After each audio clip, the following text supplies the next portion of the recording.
He pulled a drowning woman from a car hanging over a cliff, a woman whose company had just signed the order to destroy his town. He didn't know who she was. Not yet. But she knew exactly what she was doing when she looked at the man who saved her life and said nothing. What happens next will make you question everything you think you know about power, kindness, and the people we write off too soon. Drop your city in the comments. I want to see how far this story travels. And if this is your first time here, hit subscribe. You won't want to miss where this goes. The call came in at 11:47. Not a real call, no dispatcher, no emergency line. Just the sound Joel Carver's gut made when he saw the guardrail. Bent, broken, wrong. How was doing 60 on Route 9 along the main coastline, heading home after a double shift at the Rockport Naval Shipyard, wipers slamming hard against a storm that had been beating the peninsula since sundown. His hands were cracked from cold metal and hydraulic fluid, his knuckles split where a wrench had slipped 3 hours before. He hadn't eaten since noon. His daughter had school in the morning. He was already calculating whether there was enough milk in the fridge. And then he saw it. The guardrail at Halcott's Bend. The stretch locals called Dead Man's Curve, not poetically but accurately, was gone. Not bent. Gone. A section of it ripped clean out of the frozen earth, leaving a dark, ragged gap above the water. Below that gap, 60 feet down the Atlantic Ocean, black and furious in January. Joel slowed, told himself it was probably a deer strike, maybe an old truck, maybe it happened hours ago and someone already called it in. He almost kept going. Almost. Then he saw the taillights. Red. Faint. Flickering like something trying to stay alive. He stopped the truck. "Don't be stupid," he said out loud to no one. He said it the way men his age say things they've already decided against. Like speaking the warning is enough to honor it before you ignore it anyway. He grabbed his flashlight from the glove box, pulled his collar up, and stepped out into the storm. The wind hit him sideways, and immediately. January on the Maine coast isn't cold. Cold is a word for weather that waits for you to adapt. This was assault. The kind of cold that finds the gaps in your jacket, seeps into the bones behind your ears, makes your eyes water, and then freezes the tears before they reach your jaw. Joel had survived 2 deployments in conditions that would hospitalize most men. He put his head down and walked toward the gap. The SUV was there. A big one. Black. Expensive looking, even crumpled, which told him something. The front end had caught on a ledge of rock, maybe 8 feet below the roadbed. A ledge that had no business holding that much weight, and knew it. The rear wheels were still on the road surface barely. The vehicle was tilted at a 20-degree angle over the water nose, down one wrong shift of weight from going over completely. Joel lay flat on the frozen road, hung his flashlight beam down. Driver's side window. Cracked. A woman inside. She was alive. He could see her moving, not thrashing, not the panicked movement of someone who hadn't processed what happened. She was moving deliberately. Trying the door. Realizing the door wouldn't open. Trying it again. The calm of someone who'd trained herself not to lose control, even when losing control would be justified. "Hey!" Joel shouted it into the wind. "Hey, can you hear me?" She turned her face up toward the light. He couldn't make out much. Pale. Dark hair. Blood above one eyebrow. She said something, but the storm ate it. "Don't move," he called down. "Don't shift your weight. I'm going to get you. Just stay still." He got up, went back to his truck, and thought fast. He had tow rope. He always had tow rope. 15 years working on Navy vessels teaches you that the moment you don't have it is the moment you need it. He had jumper cables that were useless here. He had a heavy-duty flashlight, work gloves, and a come-along ratchet strap he used for hauling equipment. He had a trauma kit under the seat, basic, but real, because 3 years ago, his wife had needed a tourniquet in a parking lot, and he'd had nothing, and he'd sworn he'd never be unprepared again. He didn't let himself think about Claire. Not tonight. He tied the tow rope to his truck's rear hitch, made 3 wraps, checked the knot. The way they'd taught him in the Navy, not hoping it held, knowing it held. He looped the other end around his waist and threw the D-ring on his work belt. Then he lowered himself over the edge. The ledge wasn't stable. He felt it shift under the SUV's weight when he made contact with it, a deep grinding movement that turned his stomach. The vehicle groaned, an actual sound, metal against rock, like something in pain. He moved around to the driver's side, braced himself, and put his face against the cracked window. She was younger than he'd expected. 30, maybe 32. Even banged up and terrified, and she was terrified. He could see it now, that the mask she'd had on a moment ago had slipped. She had a quality to her that Joel recognized without being able to name it. The quality of someone accustomed to being the most important person in whatever room she was in. "I'm going to open this door," Joel said loud and slow, projecting through the glass. "When I do, you do exactly what I tell you, nothing else. You understand?" She nodded once. Precise. Like she was taking an order in a meeting. The door was jammed, impact damage frame bent slightly. Joel worked the handle twice, then positioned himself and pulled with everything he had, the rope around his waist, the only thing keeping him from going down with it. The door came open with the sound like a gunshot. The vehicle shifted. The woman made a sound, not a scream, something quieter, more controlled. A sharp inhale. The SUV slid 3 inches forward on the ledge, and both of them froze. "Look at me," Joel said. She looked at him. "What's your name?" "Cora," she said. Her voice was steadier than it had any right to be. "Cora Sterling." "Cora, I'm Joel. I need you to not think about what's underneath us right now, and I need you to give me your left hand. Just the left hand. Slow." She unbuckled her seatbelt, which Joel respected, even as it terrified him, because it was the right call, and she knew it, and extended her left arm. He gripped her wrist the way you grip someone you are not going to drop. His cracked knuckles split further on contact with the cold. He didn't notice. "Now slide toward me. Slow. Hips first. Keep your weight low. The bag. Leave it. There's a hard drive in." "Cora!" He said her name the way he used to say it in the service when a young sailor was about to make a decision that would get someone killed. "Leave the bag." She left the bag. She moved exactly as he told her, with a physical precision that surprised him. No wasted motion, no panic spiraling into chaos. When she got close enough, Joel shifted his grip to both wrists, planted his feet on the ledge, and pulled. For 1 second, that lasted approximately forever. The SUV groaned, tilted, and the ledge cracked beneath it. Then Joel had her on the road. They both hit the frozen asphalt hard, Joel taking the impact on his shoulder so she didn't. He heard something pop in his arm. Didn't stop moving. Got them both to their feet and 20 feet back from the edge before he let himself breathe. The SUV went over 90 seconds later. They heard it, a long, tearing sound, then silence, then a crash that the storm swallowed immediately. Neither of them looked.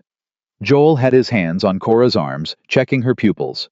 Color the gash above her eyebrow that was bleeding steadily, but not arterially, the way she was holding her left shoulder. "Can you walk?" he asked. "Yes." "You sure your shoulder?"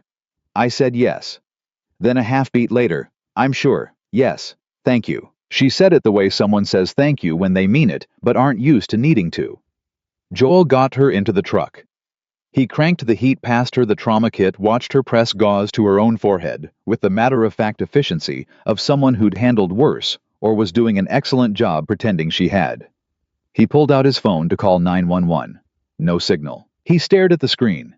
Tried twice more. Nothing. The storm had knocked out the cell towers. It happened out here every bad winter, and this was a bad winter. "I'll drive you to the hospital in Rockland," he said. "Route 9 South is flooded," Cora said. She said it immediately, like she'd already run the logistics. "I came from that direction. There's a section just past the Meridian exit that was already crossing the road when I went through 20 minutes ago. By now, Route 1 North. The bridge on Route 1 loses its shoulder in high wind. In this?" She glanced at the storm through the windshield. "I wouldn't chance it." Joel looked at her. "You're not from here." "No." "You know the roads." "I do my research before I travel." She paused. "It's a habit." He put the truck in gear anyway and tried Route 9 South because he needed to see for himself. 3 miles in the road was underwater, not flooded, not passable, if you go slow. Gone. A section of asphalt submerged under 2 feet of black moving water, the edge invisible. He sat there with the engine idling. "There's a Navy weather station," he said finally. "About 4 miles back east. Old facility. Decommissioned. But the building's solid government-built 18-inch concrete walls. There's an emergency shelter protocol, emergency supplies. I've been there before." Cora didn't say anything for a moment. Joel could feel her processing it, the variables, the risks, the alternatives. The same way he'd watched junior officers calculate their options when no good option existed. "How long could we be stuck there?" she asked. "Storm's supposed to break day after tomorrow at the earliest. Could be 3 days." Silence. "Is there anyone expecting you?" she asked. That one hit him somewhere unexpected. "My daughter," he said. "She's with my neighbor. She's fine." He said it the way he said everything about Ellie, with total certainty, and an undercurrent of constant low-level worry that never fully left him. Cora looked out the window. No one who'd noticed before morning. She said it simply, like a weather report. Like it was just a fact about herself she'd long since stopped finding strange. But something in it, the particular quietness of it, made Joel not respond right away. He turned the truck around and drove toward the weather station. They didn't talk much on the way. The storm was loud enough to excuse the silence. When they pulled up to the station, a squat, ugly block of a building that had been watching over this coastline since 1968. Joel had the emergency lock code from memory. 6 years ago, he'd been part of a Navy maintenance crew that had prepped the building for decommission. He remembered the override sequence the way he remembered everything practical, absolutely, and without sentiment. Inside was cold, but dry. Emergency lighting kicked on from battery backup. There were cots, MREs, a first aid kit larger than anything in Joel's truck, 2 wool blankets per cot, and a hand-crank radio that picked up nothing but static. Cora stood in the middle of the room and looked around with an expression Joel couldn't quite classify. Not disgust, not dismay. Something more like recalibration. "I've stayed in worse hotels," she said. Joel almost laughed. Didn't quite. He got the portable propane heater going, checked the carbon monoxide vent, distributed the blankets. He found an emergency contact form on a wall clipboard from 2019 and used the back of it to write a note. His truck's plate number, his name, the station's location, which he taped to the inside of the door. If a rescue team came looking, they'd find it. Then he sat down on a cot across from Cora. Sterling looked at the woman his town blamed for half its problems and asked, "You hungry?" She blinked, like hunger was a question she'd forgotten to consider. "Yes," she said, like it surprised her. "MREs aren't great, but they're hot." He stood. "Beef stew or chicken and rice?" "Beef stew." "Then, please." He heated 2 of them on the propane burner, handed her one, and sat back down. Outside, the storm hammered the 18-inch concrete walls and found nothing it could move. Cora ate 3 bites before she said quietly, without looking up, "You knew who I was, didn't you? When you came down off the road?" It wasn't quite a question. Joel looked at her across the small space between the cots. He had a habit one Claire used to call his Navy face of going very still when he was deciding something important. "I didn't know your name," he said. "I knew your car was worth more than my house." Cora absorbed that. "And you still came down?" "Yeah." "Why?" He picked up his fork. "Because you were there." She watched him eat for a moment. Something moved across her face, not soft exactly, more like something that had been locked down for a long time, encountering a door it hadn't expected to find. "That's not an answer most people would give," she said. "It's the only one I've got." Outside, the ocean threw itself against the rocks in the dark, and the storm settled in around them like it intended to stay a while. And Joel Carver, who had survived 2 wars and 1 grief and 1,000 quiet nights alone, sat across from Cora Sterling, the woman his town called the enemy, and felt for the first time in 3 years like the night was not entirely against him. Drop your city below. Let's see how far this story travels. And if you're new here, subscribe. Part 2 is where everything starts to crack open. The first night was the worst, not because of the storm. Though the storm was bad wind hitting the concrete walls in rhythmic assault like something that wanted in, but because of the silence between them. The specific kind of silence that forms when 2 people are close enough to touch and have absolutely nothing in common except the walls keeping them alive. Joel slept in 4-hour intervals, the way the Navy had trained him. He woke at 3, checked the heater's fuel level, checked the CO vent, checked the temperature. Cora was awake when he looked over. She was sitting upright on her cot with the blanket around her shoulders, staring at the far wall, in the way people stare when they're not looking at anything in front of them. "You should sleep," he said. I know. But you're not going to. Not yet. He sat on the edge of his cot. Outside, a tree branch probably hit the building once and didn't come back. You hurt anywhere I didn't check ribs hips. I'm fine. I'm asking because I have a kit, not because I'm making conversation. She turned and looked at him directly for the first time since they'd eaten. In the low orange light of the battery lantern, the gash above her eyebrow had dried to a dark line. The bruise was coming in around it, spreading. My left shoulder is sore. I hit it on the door frame when the car went sideways. It's not dislocated. I know what that feels like. You've dislocated a shoulder before. Rock climbing. I was 24. It was the last time I did something just for the experience of doing it. She said it without self-pity, but there was something underneath the words, a small buried thing that Joel heard without acknowledging it. I can wrap it if you want. Give it some compression. I said I'm fine. You did. He lay back down. Offer stands. She was quiet for a moment. Then, how long have you been at the shipyard? He didn't answer immediately, and she registered it, the pause, the decision about how much to give. 6 years, he said finally. Came back to Maine after my second deployment. My wife was here, her family. Ellie was born here. He stopped. Started again differently. It made sense to stay. Was. Cora's voice was neutral, not probing, just precise. Yeah. Another silence. This one different from the earlier ones, less defensive. I'm sorry, she said. It was 3 years ago. That doesn't change what I said. Joel looked at the ceiling. No, I guess it doesn't. He closed his eyes. Go to sleep, Ms. Sterling. A long pause. Cora, she said.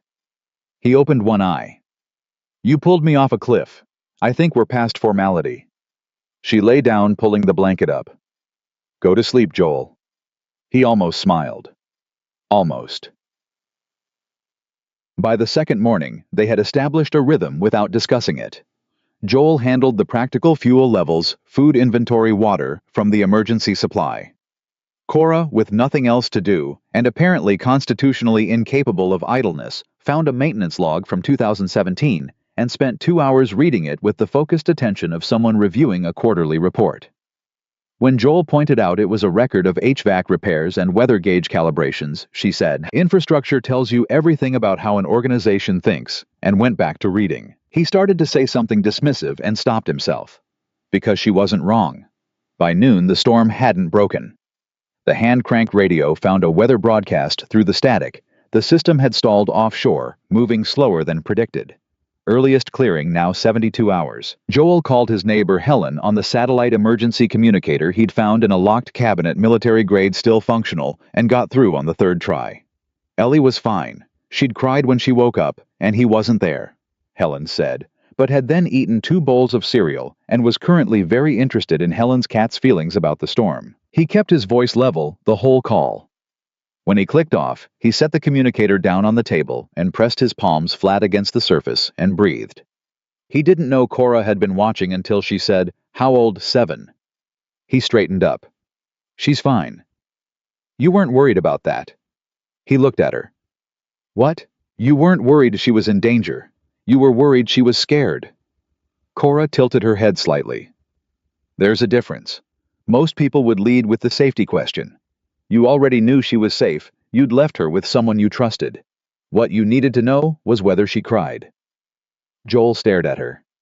"She did," Cora said. "Didn't she?" "For a little while. And now you're going to carry that for the rest of the day." It was not a comforting thing to say. It was just accurate, and he found unexpectedly that accurate was better. "Yeah," he said. "Probably." Cora nodded once and went back to the maintenance log. Joel stood there for another second, feeling strangely steadied, and went to check the heater fuel. The conversation that broke them open happened on the second night, and it started of all places with the MRE crackers. They were eating chicken and rice for Joel, beef stew again for Cora, who had expressed a decisive preference, and Joel had opened a side packet of crackers and put them between them on the floor without thinking about it. The automatic economy of men who've shared field rations for years. Cora took one without comment, and something about the casualness of it. The total absence of awkwardness made Joel say, before he'd decided to, "You've eaten like this before." "Like what?" "On the floor, out of a packet, without a table," she chewed. "My father believed in what he called foundation experiences. Before any of us were allowed to work in the company, we spent a year doing something hard. Manual labor. Military adjacent. Something that would cost you something." A pause. "I spent a year on a cargo logistics crew, Pacific routes. It was not glamorous." "Your father runs Sterling Dynamics. Ran."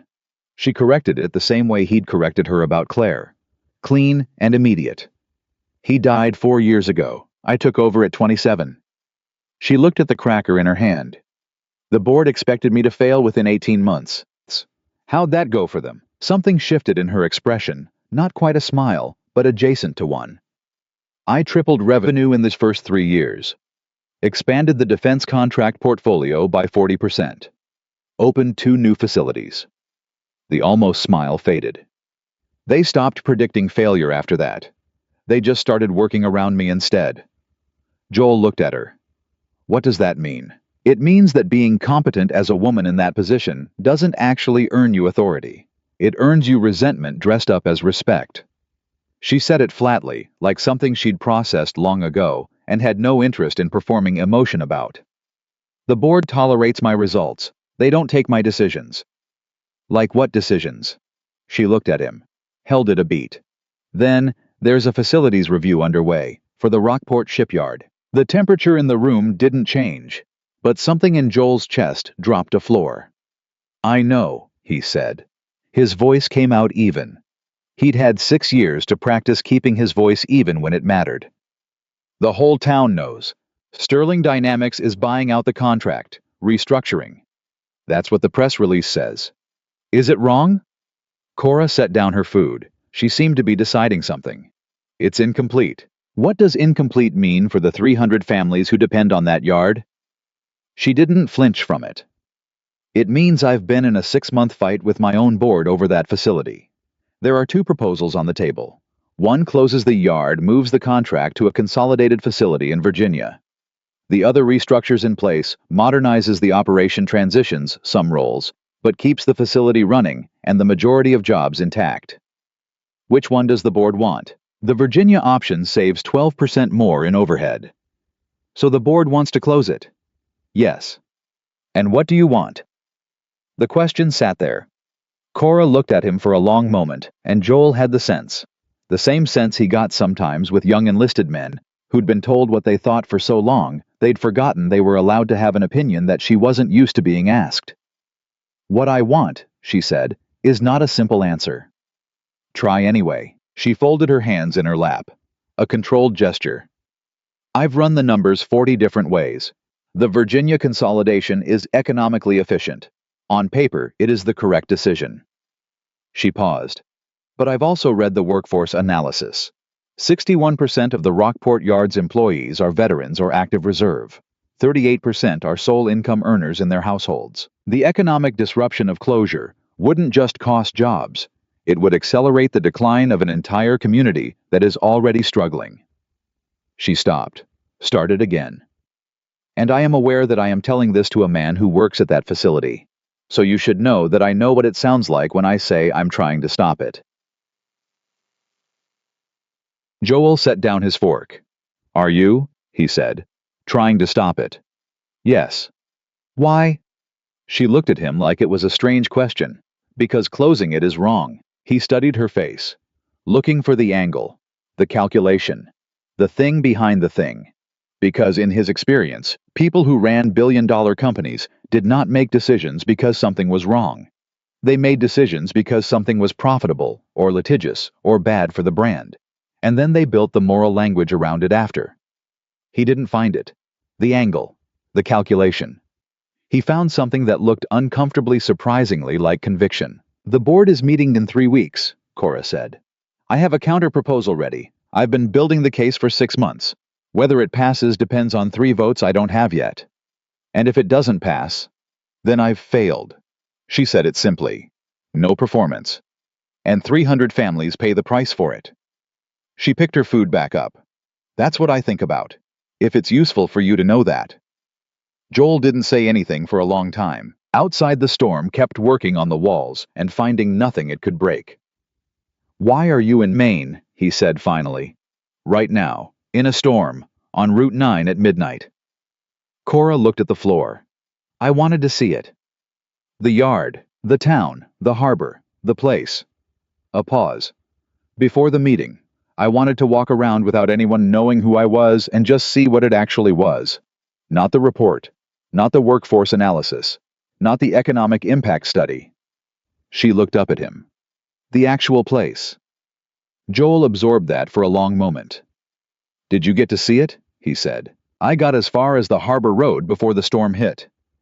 Something flickered in her expression.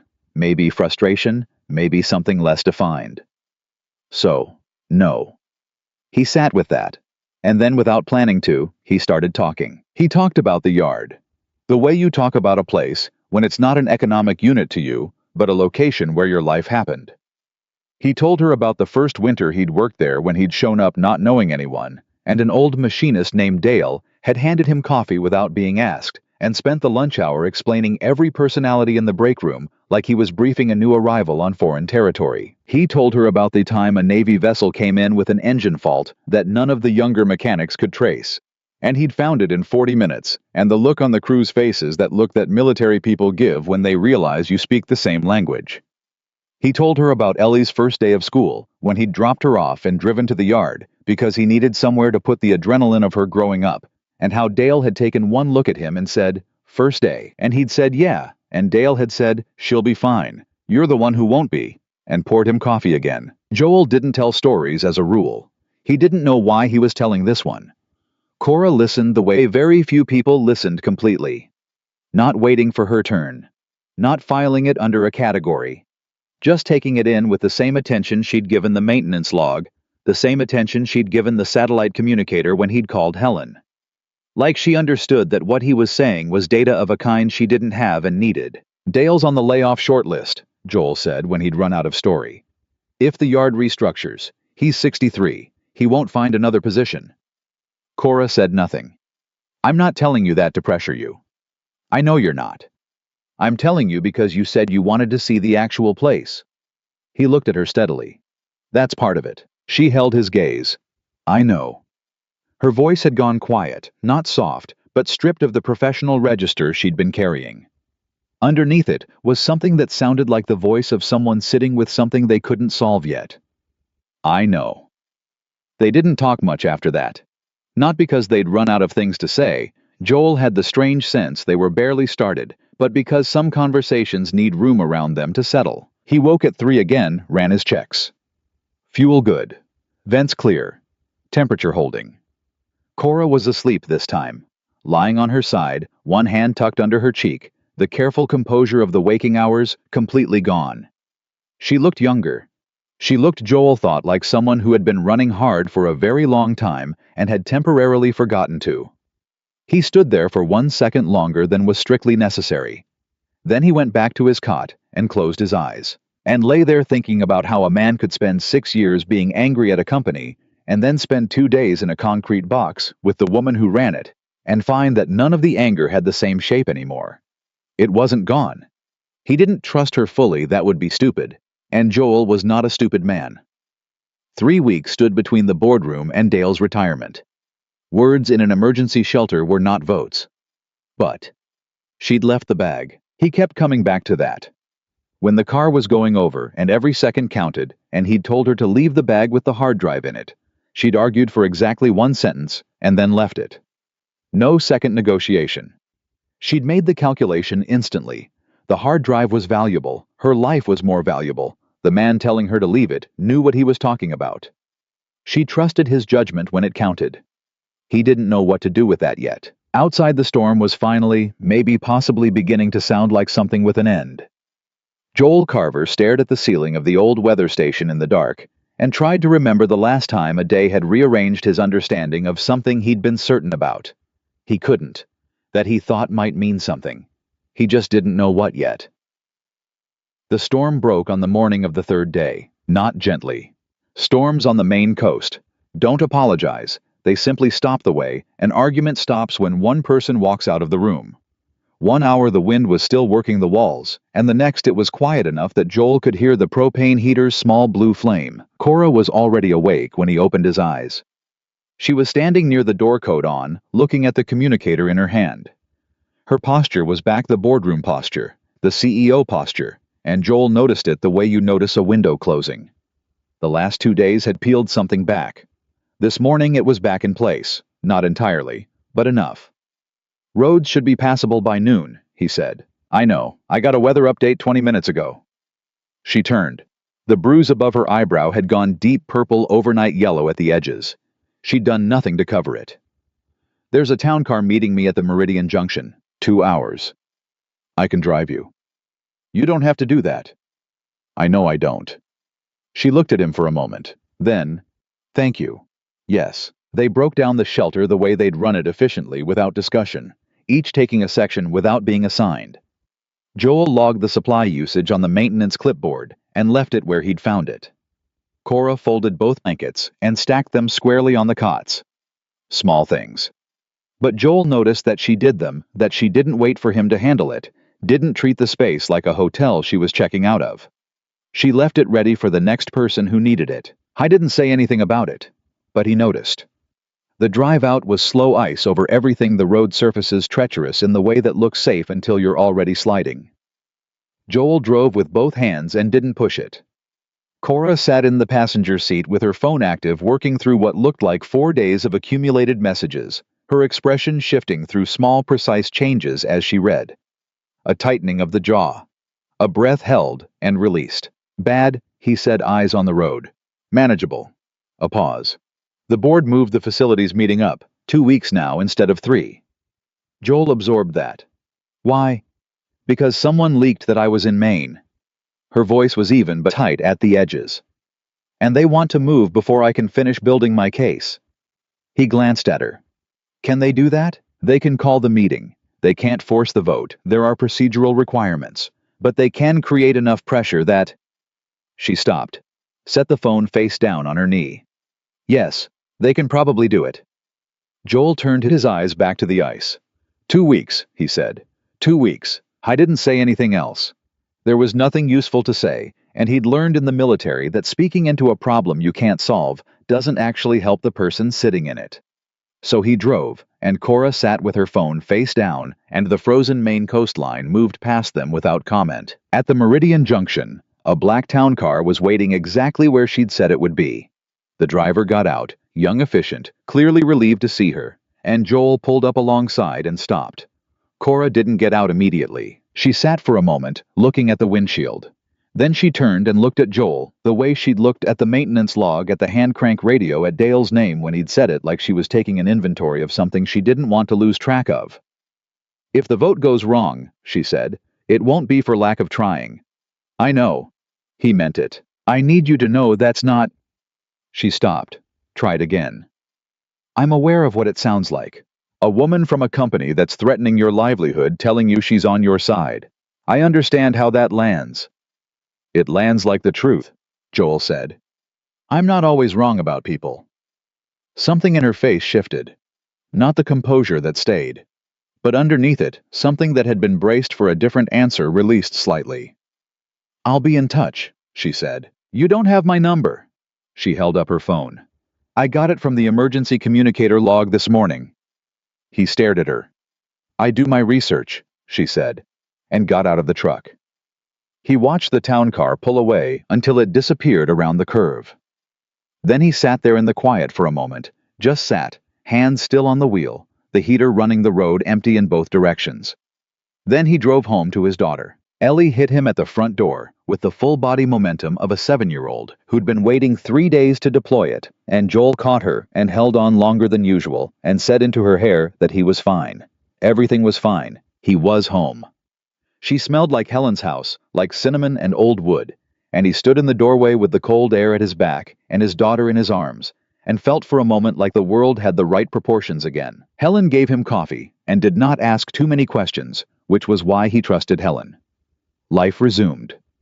Joel went back to the yard. Ellie went back to school. The harbor town settled back into its January rhythms.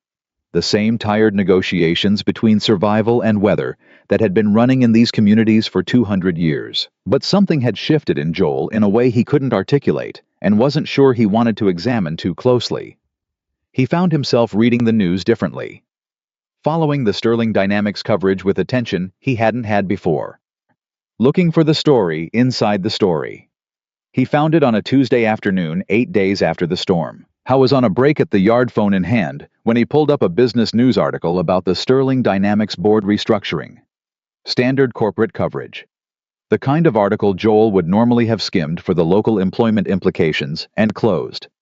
But he read this one all the way through, and then he read it again. Because buried in the fourth paragraph in the flat neutral language of financial journalism was a quote from a Sterling Dynamics board member, a man named Hargrove, listed as chair of the operations committee, that said, "The Rockport acquisition has always been structured as a transition. Our intention is to consolidate the facility's most productive assets into our existing Virginia operations effective Q2. Q2. That was April. That was 12 weeks away. Joel read it a third time, looking for the nuance. Looking for the part where this was the board's position and not Cora's. Looking for the quote from her that said something different. There wasn't one. There was no counterstatement. No, the CEO's office declined to comment, or Sterling Dynamics disputes the characterization. Nothing. Just Hargrove's quote, clean and uncontested, sitting in print like a fact. Joel put his phone in his pocket and went back to work. Howe was not a man who made decisions in anger. The Navy had taught him that, and grief had reinforced it, that acting fast on a feeling that hot usually meant acting wrong. So he worked the rest of his shift and drove home and fed Ellie dinner and helped her with a school project about weather patterns, which felt like the universe's idea of a joke. And then after she was asleep, he sat at the kitchen table and read the article one more time. And then he called Dale. Dale picked up on the second ring. 63 years old, 31 years at the yard, and still answered his phone like he was expecting good news. "You see the Sterling piece," Joel said. A silence. The kind that meant yes. "I saw it," Dale said. Hargrove's quote. "Yeah. What are you thinking?" Dale was quiet for a moment. Then, "I'm thinking I've got a meeting with my financial advisor next week, just to look at numbers." He said it with the particular flatness of a man who has spent his whole life doing the practical thing in response to bad news. "My wife wants to know if we can still afford the house if I'm not working." Joel pressed his fingers against the bridge of his nose. "It might not, Joel." Dale's voice was gentle. "It's all right. I appreciate it. But let's not do the thing where we pretend we don't see what we see." They talked for another few minutes. When he hung up, Joel sat at the kitchen table for a long time. His phone buzzed. A message from an unknown number that resolved when he opened it into a name he recognized. "Sorry for the article." The quote was from Hargrove. "I found out an hour ago. I need you to know it doesn't represent my position. I know how thin that sounds right now." See, Joel stared at it. He typed back. "My colleague is calling his financial advisor. His wife wants to know if they can keep their house. Does that help you understand how thin it sounds?" He sent it before he'd finished deciding to. The read receipt appeared immediately. No response came. He didn't expect one. He put the phone face down on the table and went to bed. He didn't sleep well. The town meeting had been organized by a community group called Rockport Forward, a loose coalition of business owners, veterans' families, and local union reps who'd been watching the Sterling acquisition with the focused dread of people who understand exactly what's coming and can't stop it. They'd been trying to get a Sterling Dynamics representative to the meeting for 2 months. No one had agreed to come. Cora Sterling walked in 3 minutes after it started. Joel was already in the back row when she came through the doors. He saw her before she saw him, saw the room. See her, the collective intake of breath, the way conversations stopped in radius, like a stone dropping in water. She was in a dark coat, no corporate armor, hair pulled back simply. The bruise above her eye had faded to yellow-green. She looked like someone who'd made a decision on the drive over and was committed to whatever it cost. She didn't look for Joel. She walked to the front of the room and introduced herself to the woman running the meeting. Barbara Reyes, 61, whose husband had worked the yard for 27 years and asked if she could sit and listen. Barbara looked at her for a long moment, then pulled out a chair. Joel watched. The meeting was 2 hours long, and every minute of it landed on Cora Sterling, with the cumulative weight of something that couldn't be managed, optimized, or reframed. A Navy veteran named Schultz talked about being medically discharged at 40, and the Yard being the first place that looked at his service record as an asset instead of a complication. A woman named Maria talked about her husband working nights so her kids could stay in the school district. A man in his 50s, whose name Joel didn't catch, talked about his father who'd worked this same yard in the 70s, and how he'd taken this job because it felt like continuity, like being part of something that had roots. Cora didn't take notes. She didn't perform attention. She just sat and listened in the way Joel had seen her listen in the weather station, completely without agenda. And then Barbara Reyes looked directly at her and said, "Ms. Sterling, I'd like to ask you one question." The room went quiet. "Your board member, Mr. Hargrove, said the closure is effective Q2. Is that true, or isn't it?" Cora stood up. "I am actively fighting that decision. I have a counter-proposal before the board, and the vote is in 6 days. I cannot promise you the outcome. I can promise you that I have not conceded that fight." She paused. "I know what that's worth to you right now. I know it may not be much, but it is the truth." The room was not satisfied. The room was frightened and angry in equal measure, and frightened, angry people don't want truth, they want guarantees. Joel understood that. He'd felt it himself. And then someone in the third row said loudly, "Easy to say when it's not your house." And something in Joel moved him to his feet before he'd decided to stand. The room turned. People who knew him, Dale, Barbara, Schultz, registered surprise. Joel didn't address the room. He addressed Cora. "I want to ask you something," he said. His voice was level, not loud. "And I want an honest answer." Cora looked at him. She didn't flinch. "The night I pulled you off that cliff," Joel said, "you told me you'd been fighting the board for 6 months. You told me the Virginia closure was wrong. You said that like you meant it." He paused. "I believed you. I'm standing here right now partly because I believed you." A breath. "So I need to know, was that the truth? Or was that a woman who'd had a bad night and said what felt right in the moment?" The room was very still. Cora held his gaze across the crowded space. And when she spoke, she didn't speak to the room. She spoke to him. "It was the truth," she said. "It is the truth. And I know the difference between saying something because I mean it and saying something because it's easier to say." She paused. "You know that about me. Whatever else you're feeling right now, you know that." Joel stood there, and the thing was, she was right. He did know. He'd spent 63 hours in a concrete box watching her, and he'd gotten very good at reading the shape of her honesty. He'd seen what she looked like when she was managing a situation, and what she looked like when she was just telling him something true. They were different. This was the second one. He sat down.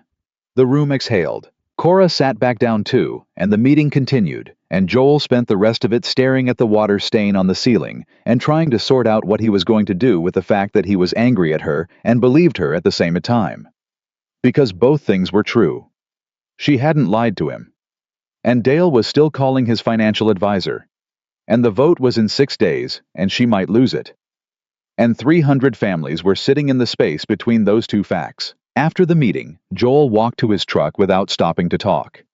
He needed air and distance, and the particular silence of being alone in a vehicle. He was 2 blocks away when his phone rang. He pulled over and answered. "I know," Cora said before he could speak. "I know it's not enough. I know the meeting tonight didn't fix anything. I know what 6 days means to people who can't wait 6 weeks." A pause. "I just need you to know that I walked into that room tonight because you told me about Dale, because I wanted to see the actual place." Her voice was steady, but something underneath it wasn't. "I walked in because you treated me like my decisions mattered, and I didn't want to prove you wrong." Joel sat in the dark with the engine running. "Don't prove me wrong," he said. A long silence. "I'm trying not to," she said. He drove home through the harbor, past the shipyard lights reflecting off the water, past the diner where Dale ate lunch every day, past the school where Ellie would walk in tomorrow morning, like the ground beneath it was permanent. He thought about what it meant to fight for something when you might lose. He thought about the 2 years he'd fought for Claire, and what it had cost, and what it had given him. He thought about Cora Sterling walking into that meeting alone. He drove home and sat in the driveway for 3 minutes before going inside. And he did not decide anything that night. But he stopped being certain that anger and trust couldn't exist in the same chest at the same time. Because apparently, they could. The board vote happened on a Thursday. Joel found out the result. The way the rest of the town did not from Cora. Not from a phone call, but from a 2-paragraph item on the Sterling Dynamics Investor Relations page that went up at 4:47 in the afternoon while he was still on the floor of the shipyard. A younger mechanic named Torres pulled it up on his phone and read it out loud to the break room, and the break room went quiet, in the specific way that rooms go quiet when the news is bad, but not surprising. The Virginia consolidation had passed, 8 votes to 3. Joel read the item himself when Torres handed him the phone. He read it twice the same way he'd read the Hargrove quote 3 weeks ago. Looking for the nuance. Looking for the part where it said something different from what it said. It didn't say something different. He handed the phone back, picked up his tools, finished the remaining 40 minutes of his shift with the focused attention of a man who needs his hands to be doing something while his mind works through something else. He did not call Cora. She called him at 7 that evening. He was at the kitchen table helping Ellie with multiplication tables when his phone lit up with her number. He looked at it for one full ring cycle. Then he told Ellie to keep working on the 6s and stepped into the hallway. "I lost," Cora said. No preamble, no setup, just that. "I know," Joel said. 8 to 3. Hargrove had 2 of the votes I thought were mine. A pause. "I miscalculated. I don't miscalculate often, and I did, and I'm sorry." Joel leaned against the hallway wall. In the kitchen, Ellie was saying the 6s out loud to herself. 6 times 4 is 24. 6 times 5 is 30. The small, earnest voice of a child, working through something hard. "What happens now?" he said. "Legally, the board controls the asset strategy. I'm still CEO, but the Rockport decision is made." Another pause. Longer. "Unless I override it." Joel went still. "Can you do that?" "Technically, the CEO has emergency intervention authority in cases of strategic misalignment. It's a clause that's never been used. My father put it in the charter as a safeguard, and the board has ignored it for 20 years because it's never come up." Her voice was precise, controlled, but Joel could hear the thing running underneath it. The thing that wasn't controlled. "If I invoke it, I buy 60 days. The board will immediately move to challenge my authority. It will be a legal fight. It will be ugly and public and expensive, and I will probably lose that too." A breath. "But I'd have 60 days to do something real." Joel said nothing for a moment. "Why are you telling me this?" he said. "Because you asked me not to prove you wrong." Her voice was quieter now. "And I'm trying to decide whether to do something that will likely end my career. And you are for reasons I don't entirely understand the person I want to talk to about it." In the kitchen, 6 times 8 is 48, 6 times 9 is 54. Joel closed his eyes. "What does doing something real mean in 60 days? If you get them, it means I go to the alternative investors I've been cultivating for 8 months.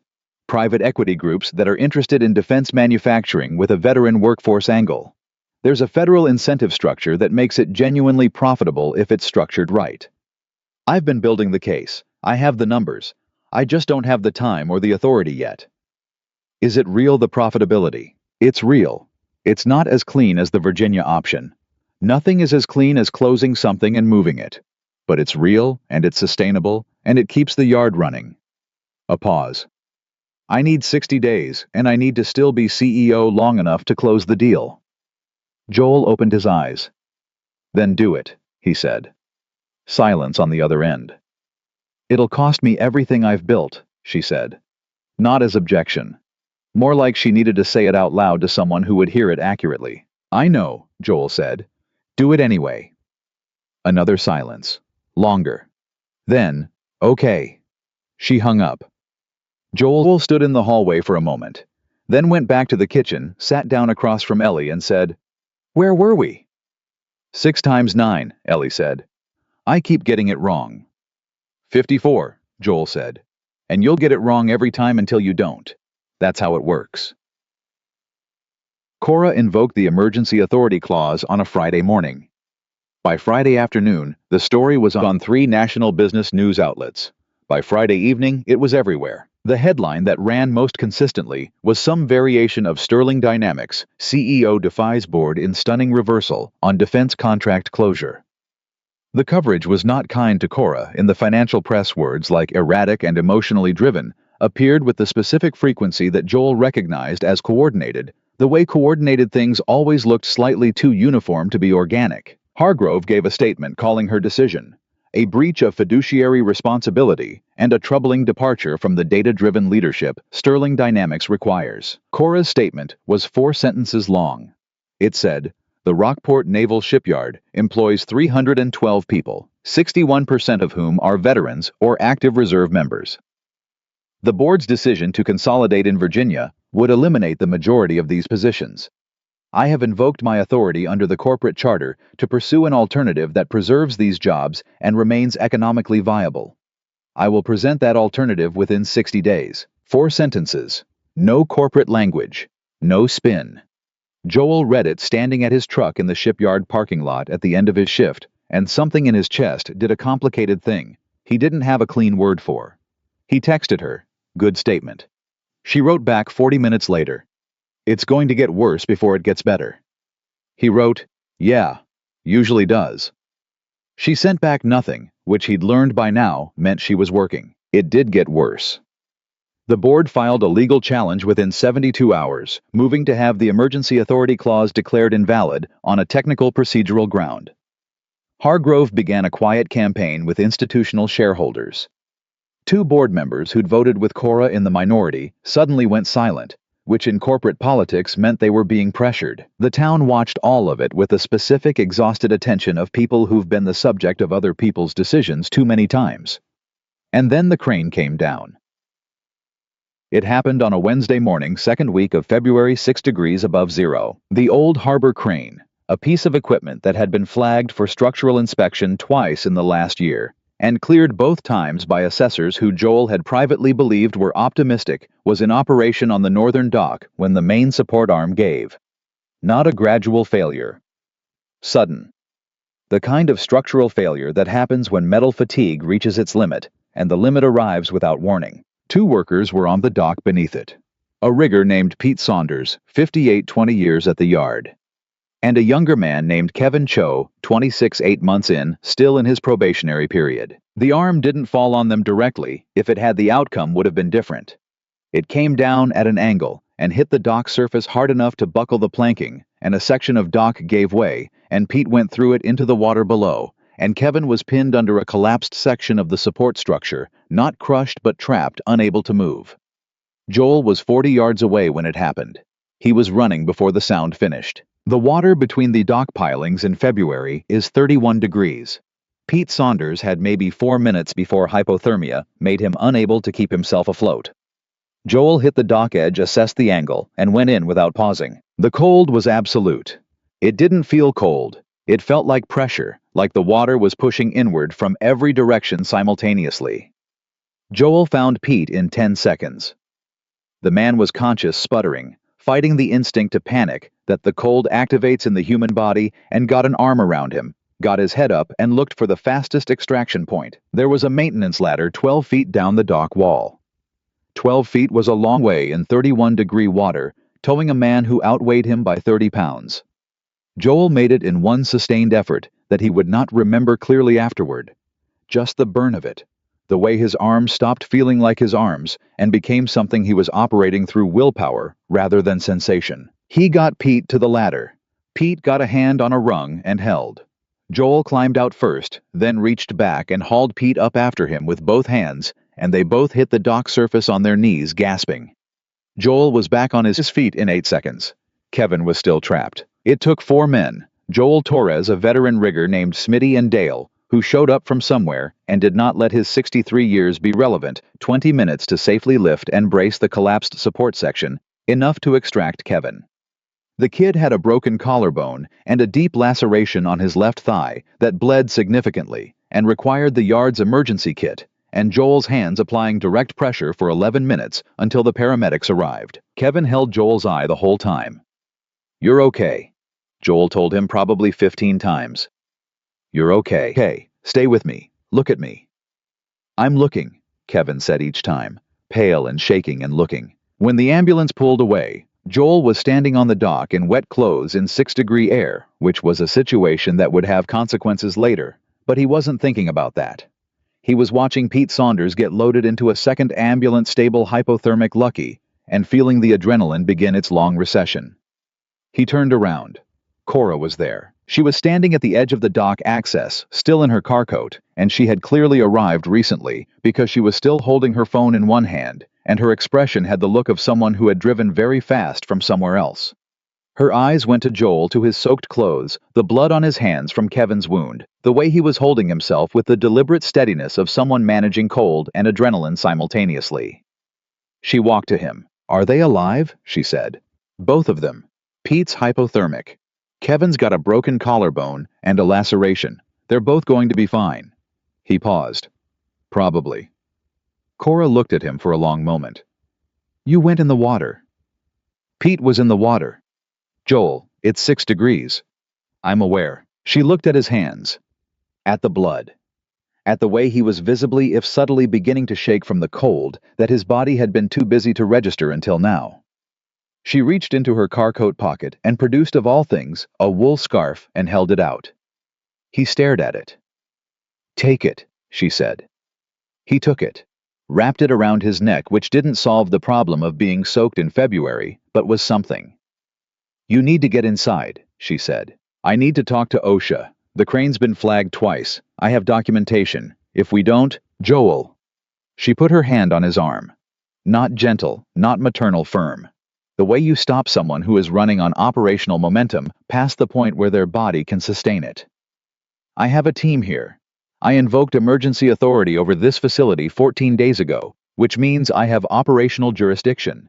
I will handle the OSHA filing. I will get your documentation." She held his gaze. "Get inside and get dry before you go into shock." "That is not a suggestion." He looked at her. She looked back. And Joel Carver, who had not let anyone tell him what to do outside of a direct chain of command.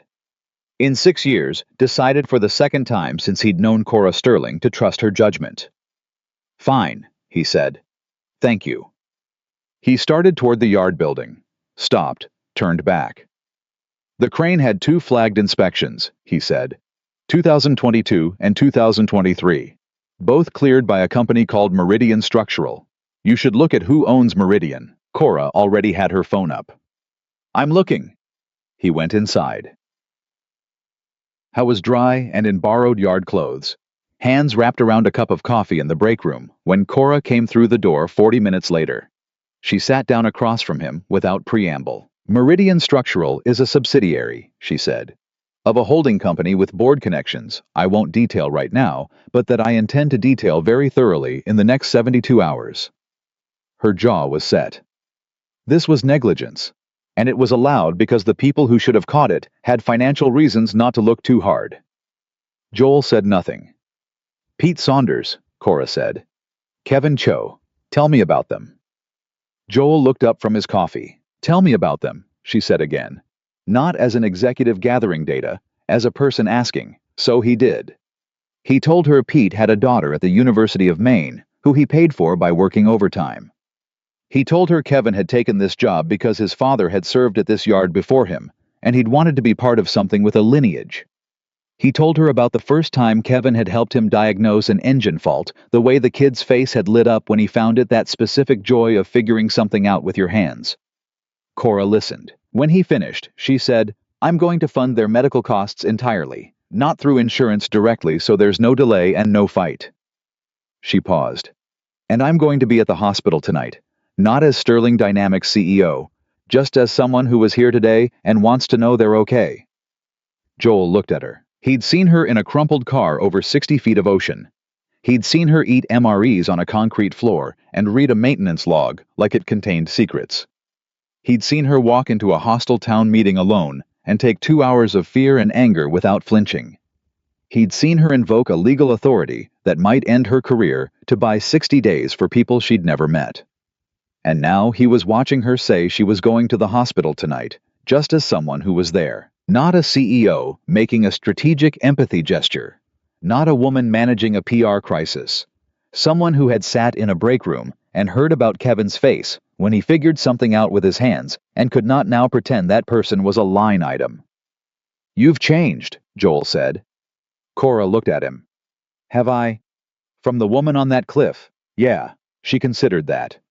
"I think I've just—" She stopped, started more carefully. "I think I had a very complete picture of what my responsibilities were. And then I spent 3 days in a concrete box with someone who has a completely different picture. And some of what he showed me—" A pause. "Some of it was right. And I couldn't unsee it after." Joel's coffee cup was empty. He looked at it. "The 60 days," he said. "Where are you with the alternative investors?" "2 confirmed. Working on a 3rd. If I get the 3rd, the deal structure works and I can take it back to the board with enough financial credibility that the challenge fails." She pressed her hands flat on the table, the same gesture he'd made on the communicator 3 weeks ago when he was holding himself steady. "It's close. It's very close." "What do you need?" She looked at him. What do you need to close the 3rd investor? What's missing?" "They want workforce assurance. Evidence that the veteran hiring program is real and sustainable, and not a PR construct. They've heard too many ESG stories that didn't survive contact with operational reality." She met his eyes. "They want to talk to someone who works there, who can speak to what it actually is, not a spokesperson, not a prepared statement." Joel sat with that. "When?" he said. "Next week. I can set it up for whatever time works around your shift." He nodded once. "Set it up." Something in Cora's face shifted. Again, not the composure. The thing underneath. The thing that was braced and then wasn't. "You don't have to do that," she said. "After everything, you don't owe me anything." "I know I don't." He stood, put his cup in the sink, turned back. "I'm not doing it for you." She looked at him. "I'm doing it for Pete Saunders," he said. "And Kevin Cho, and Dale." He picked up his borrowed jacket. "And about 300 other reasons." He walked out of the break room back toward the dock where his tools were still where he'd left them before everything went sideways. Behind him, he heard Cora pull out her phone. He heard her say to whoever answered, "Set up the call with Northgate Capital, next Tuesday, and I need a room with decent signal in Rockport, Maine." He didn't turn around. But he walked a little differently than he had this morning. Like the ground beneath him was slightly more solid than it had been when he'd arrived.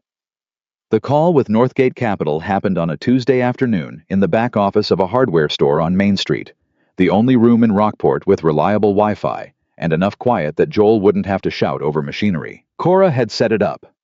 Joel had shown up in his work clothes because he hadn't had time to go home and change between his morning shift and the 2 o'clock call, and because somewhere in the back of his mind he thought showing up in work clothes was probably more honest than showing up in anything else. There were 3 men on the other end of the video call. Suits, good ones, the kind that cost more than Joel's monthly mortgage. They introduced themselves with the efficient brevity of men whose time was calibrated by the hour. The one in the center, Northgate's managing partner.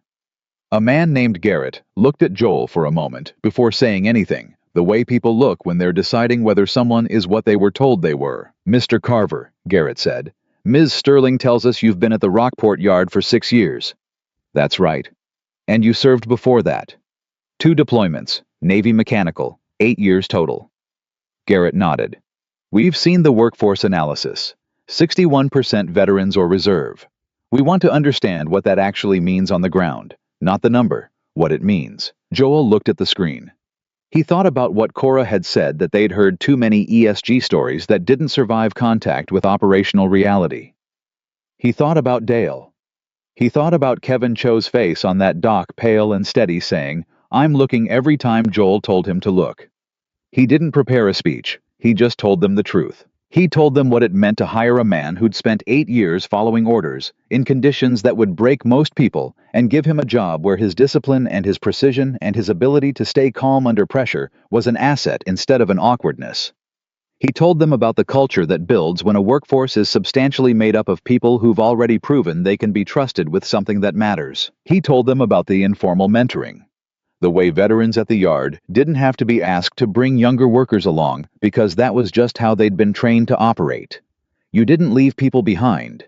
You brought them up. He told them about Pete Saunders in the water, about Kevin on the dock, about the way 4 men had worked that collapsed support structure without a single redundant word because they all knew what needed doing and they trusted each other to do their part. He didn't tell them it would be profitable. That was Cora's job. He told them it was real. That was his. When he finished, Garrett was quiet for a moment. Then he said, "What do you think would happen to this workforce if the yard closed?" Joel looked at him steadily. "Most of them won't find equivalent work. Not in Maine, not in this economy, not at their age." A pause. "Some of them will be okay. Young guys like Kevin, they'll land somewhere. But the men in their 50s, their 60s men, who gave the first half of their lives to this country and the second half to this yard, they'll spend whatever years they've got left trying to figure out how to keep the heat on." He stopped. "I'm not saying that to pull on anything. I'm saying it because you asked what would happen, and that's what would happen." Another silence. Then Garrett said, "Thank you, Mr. Carver. That's what we needed to hear." Joel drove back to the yard and finished the last 2 hours of his shift. Cora called at 9 that night. He was on the couch with Ellie asleep against his shoulder, the TV on low, some nature documentary neither of them had been watching. "Northgate is in," she said. Her voice was different. The control was still there. It was always there, but underneath it, something had released. The way a cable sounds different when tension leaves it. All 3 investors confirmed. "The deal structure holds. I'm taking it to the board Thursday." Joel didn't say anything for a moment. He looked at the top of Ellie's head. Her hair was coming out of her braid. She'd been complaining about the braid since dinner, but had fallen asleep before she'd gotten around to taking it out. "Thursday," he said. "Thursday. And Joel." A pause. "What you said in that call. Garrett told me afterward it was the most honest thing he'd heard in a year of due diligence meetings." Another pause. "I believe him. I just told him the truth. I know. That's what I mean." He was quiet for a moment. "What are the odds Thursday?" "Better than they were last week. Hargrove still has votes, but the deal structure changes the math. If I can demonstrate viable profitability, 3 of his block will move." She paused. "I think I can demonstrate it." "You think or you know?" A beat. "I know the numbers. I can't know the people." She said it simply, like an honest accounting of her own limits. "That's still the part I can't fully calculate." "That's the part that matters most," Joel said. "I know that now." A pause. "I know that because of you." I didn't respond to that directly. He looked at Ellie's hair coming out of its braid and thought about all the things you can't calculate. Grief and loyalty, and the particular courage of people who keep showing up in a place that has given them no particular reason to. "Call me Thursday," he said. "I will." She did. The board voted on a Thursday afternoon in a conference room in Boston that Joel would never see surrounded by people he would never meet about a shipyard he'd given 6 years of his life to. He was on the floor at the yard when his phone buzzed in his pocket. He finished the bolt he was torquing 16 foot-pounds, the same as it had always been, and then set down the wrench and looked at his phone. One message from Cora. 3 words. "We got it." Joel stood there in the noise of the yard with his hand around his phone and felt something move through him that he hadn't felt in a long time. Not happiness exactly. Happiness was too small a word for something with this much weight behind it. More like the feeling of a load you've been carrying so long, you forgot it was weight finally setting it down. He texted back. "Good." She sent back. "Is that all you've got?" He almost smiled. Typed, "I'm at work." She sent fair. He put the phone in his pocket and picked up his wrench. Dale appeared at his elbow 11 minutes later, which meant the news had traveled the yard in 11 minutes, which was about right. "You here?" Dale said. "Yeah." Dale stood there for a moment with his hands in his pockets, looking at the floor with the expression of a man who is feeling something large and has decided not to make a production of it. "Well," he said finally. "Yeah," Joel said. Dale nodded, clapped him once on the shoulder, and went back to work. That was all. It was enough. The months that followed moved the way. Good months move, not fast, not slow, but with the feeling of things going in the right direction, which was its own kind of momentum. Northgate Capital closed their investment in late March. Cora's restructuring plan went into implementation in April, and the details of it became real in ways that the proposal hadn't quite captured. New equipment for 2 of the main bays. A veteran hiring initiative that brought in 14 new workers from the regional VA transition program, a skills training partnership with the community college that Kevin Cho Collarbone, healed back at work, signed up for in the first week. The scholarships were announced in May. 12 of them full rides to Maine Maritime Academy for children of shipyard workers. Ellie at 7 was many years from college, but Joel got a letter explaining the program and read it at the kitchen table twice the way he read things that mattered. Dale did not retire. He accepted a senior mentorship role in the new training program, which paid him slightly less than his previous rate and gave him slightly more authority over how things were done. And he told Joel it was the best professional decision he'd ever made, which Joel believed completely. Pete Saunders came back to work in April, physically cleared, carrying himself the way men carry themselves after they've been in cold water and come out the other side carefully, with a new awareness of the inches between one outcome and another. He didn't talk about it much. He didn't need to. And Cora was in Rockport, more than she was in Boston, which the financial press found confusing, and her board found irritating, and the town found gradually quietly unremarkable.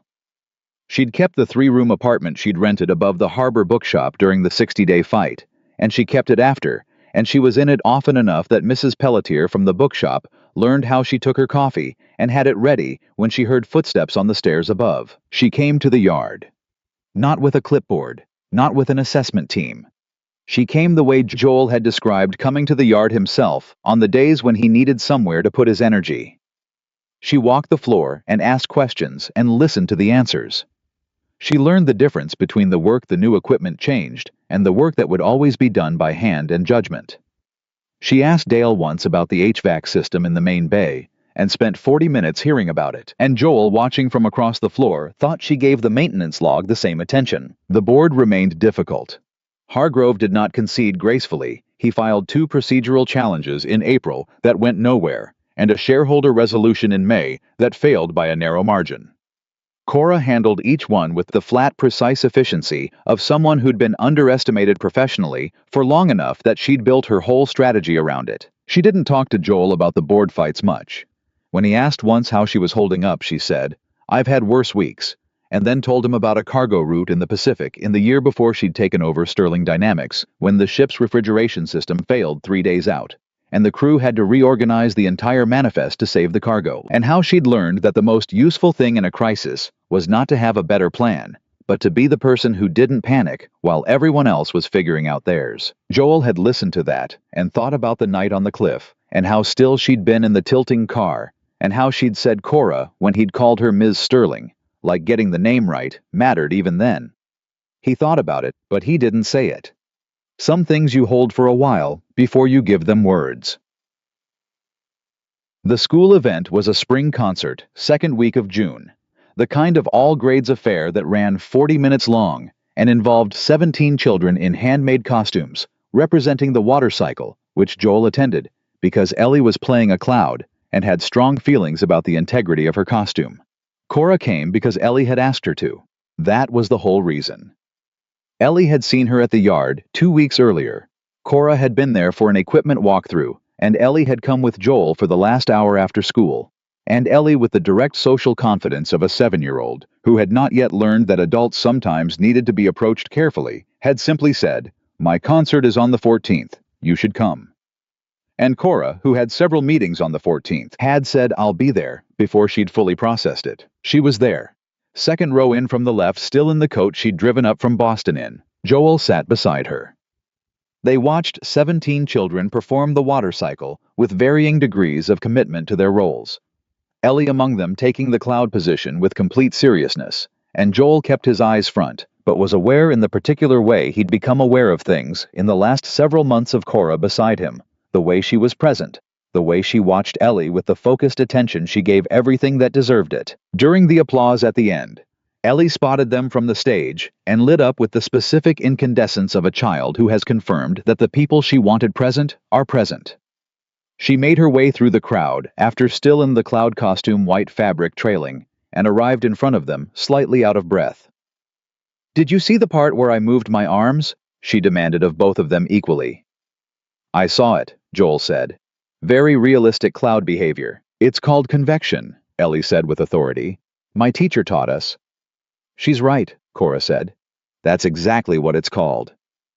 Ellie beamed at her, satisfied at the confirmation, and then with the unconscious ease of a child who decides she trusts someone and simply acts on it, slipped her hand into Cora's. Cora looked down at the small hand in hers.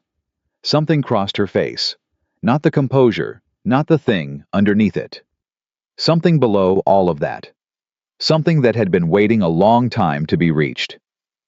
So, Ellie said, looking up at her with the absolute directness that 7-year-olds reserve for questions that matter. Are you coming home with us now? The gym was still loud around them, parents and children and teachers moving through the after-show chaos. But in the small space where the three of them stood, everything went very quiet. Joel looked at Cora. Cora looked at Ellie. And then Cora looked at Joel, and he looked back at her, and it was the same look they'd exchanged in a concrete room during a January storm, when neither of them had known the other for more than a few hours, and yet something had already recognized something. The way veterans recognize each other. The way people who've carried weight recognize the posture of someone else carrying it. Yes, Cora said, quietly, to Ellie and to the question beneath the question. I think so. Ellie accepted this with the satisfaction of someone whose logistics have been resolved and turned to her father. Can we get pizza? Joel exhaled. The exhale of a man who has been holding something for a long time and is now carefully putting it down. Yeah, he said. We can get pizza. They walked out of the school into a June evening in Rockport, Maine, the kind of evening this town produced in early summer, like an apology for January, warm and long-lit, the harbor visible at the end of the main road, the ships moving slowly against the orange water. The shipyard was running 3 shifts. Joel could see the lights from the northern dock, the crane that had replaced the old one, the movement of small figures against the lit machinery. Dale was probably still there. There he kept supervisor's hours now, which meant he left when the work was done and not before. Ellie walked between them, holding Cora's hand on one side and reaching up to take Joel's on the other, connecting them through herself with the practical authority of a child who has decided how things should be and arranged them accordingly. Joel thought about the night he'd pulled Cora off that cliff. The tow rope around his waist. The ledge cracking under the weight of something that hadn't been meant to be held. The moment when he'd gotten them both on solid ground and just breathed. I thought about what it cost to choose the harder thing. Not the heroic choice, not the easy one, the harder one. Cora invoking a legal clause that had never been used. Walking into a room full of frightened and angry people. Telling a board of 12 men that she was going to do what was right, even if it cost her what she'd built. I thought about what Claire used to say, that the people worth knowing were the ones who were still choosing kindness after life had given them every reason to stop. He didn't know yet what Cora was to him, or what he was to her, or how you name something that grew out of 60 hours in a concrete room, and 3 months of the most unlikely partnership either of them had ever been part of. He suspected the naming would take time, and that the time would be all right. He knew that she had sat in a board meeting in Boston and thought about Dale's face when he'd talked about the yard and that it had changed her vote. He knew that she had stood on that dock in February and watched him walk out of the water and looked at him like something had been confirmed that she'd needed confirmed. He knew that his daughter was holding both their hands and asking about pizza, and that the harbor was lit and the ships were running and the yard was full and the town was still here. That was enough to know. For now, it was more than enough. The harbor glowed at the end of the street, and the 3 of them walked toward it in the long June light. A man who had spent 6 years surviving a woman who had spent her whole life proving something, and a 7-year-old in a cloud costume who had simply decided that what was needed here was for everyone to hold on. And sometimes that's all it takes. Not power, not money, not the right words at the right time. Just someone who still reaches out a hand after the storm, after the grief, after every reason not to, and holds on, and doesn't let go.